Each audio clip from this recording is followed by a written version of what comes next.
Hi everybody, this is Judy at Judy in the Kitchen. Today we're talking about sorghum, and I have a list of specific food and flavoring combinations that are known to pair well with sorghum. So if you're new to using it, not sure what to do with it, want some different ideas, hopefully this will help you out. The list is quite long, so I broke it up into two parts. This is the part 2 video. I'll have a link to the part 1 video below. Please do take the time to watch them both, and then you'll get the complete list. It's a good one. Pair sorghum with feta cheese and mint, sorghum with fruit of your choice and nuts of your choice.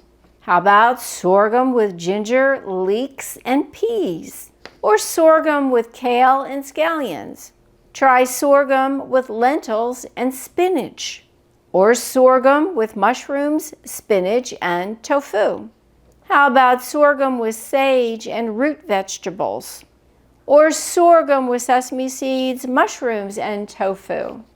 I do hope this helps you out. Let me know if you have any questions or comments below. Take care. Bye for now.